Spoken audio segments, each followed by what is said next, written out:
All right, let's dive into the core lessons from a book that completely changed the way millions of people think about money. Robert Kiyosaki's Rich Dad, Poor Dad.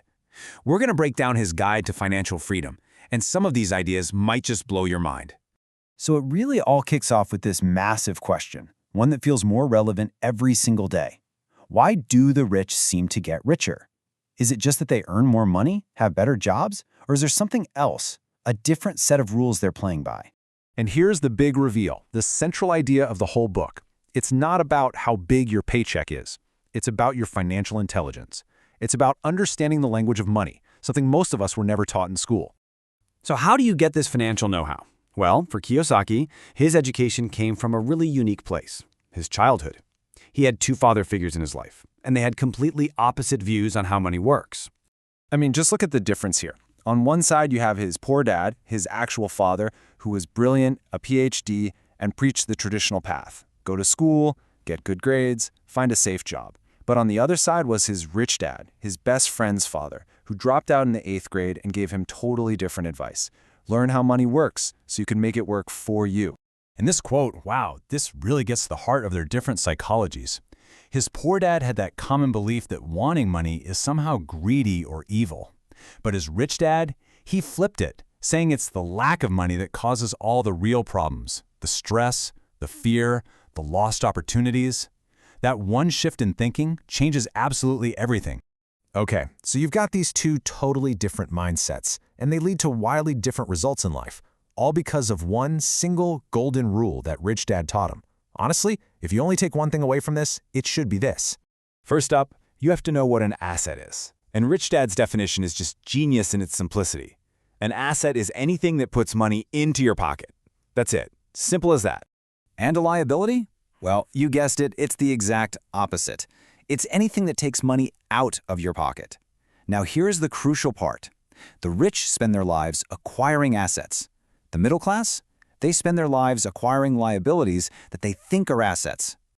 Okay, so let's put this to the test with the big one, your house. We're all told it's our biggest and most important asset, right? But based on these new definitions, is it really? This chart breaks it down perfectly. See, on the left, the house you live in. With the mortgage payments, the taxes, the insurance, all the upkeep, it's constantly pulling money out of your pocket. That makes it a liability. But now, look at the right, a rental property, one that brings in more rent than it costs in expenses, that puts money in your pocket every month. That's an asset. It's not about the house itself, it's all about the direction the cash is flowing. And once you really get that distinction, you start to see how money moves in completely different ways for different people. Let's take a look at the two patterns. Now this is what Kiyosaki calls the rat race, and it's probably going to feel pretty familiar. You get a job to earn income, but then that income immediately flows right back out to pay for your mortgage, your car loan, your credit cards, all your liabilities. There's not much left over. So what's the solution? You got to work harder at your job to get a raise, just to keep the cycle going. It's a trap. But the rich, they play a totally different game. They flip this whole process on its head.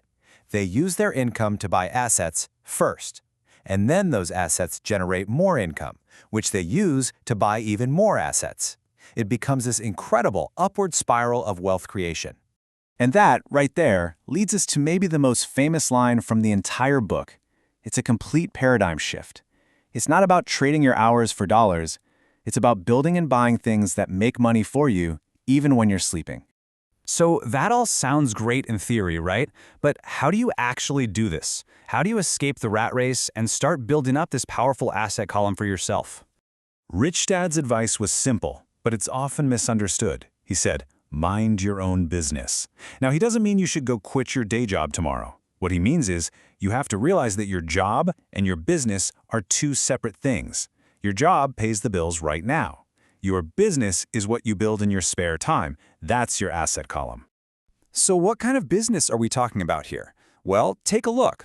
Real assets are things like businesses that can run without you, stocks, bonds, real estate that pays you, or even royalties from a book or a song you wrote. The goal is to get to a point where the income from this column covers all of your living expenses. That's freedom.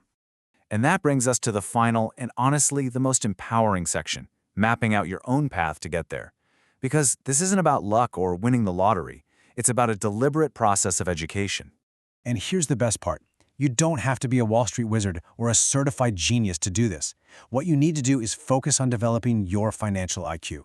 This is the skill set that lets you spot opportunities, manage your money wisely, and grow your wealth over time. And this financial IQ is really built on 4 key pillars. You need to understand accounting, which is just the ability to read numbers. Investing, which is the science of making your money make more money. You need to understand markets, just basic supply and demand. And finally, you have to understand the law, how to use things like corporations and tax codes to your advantage.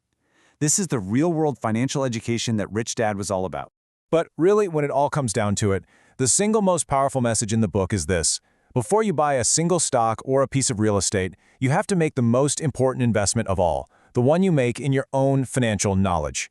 Because your mind, that is your greatest asset. It's the one tool that can build everything else. So, we'll leave you with a challenge, a call to action. Now that you know the real difference between an asset and a liability, what's the first true asset you're going to add to your column? Because your journey to financial freedom, it starts the moment you answered that question.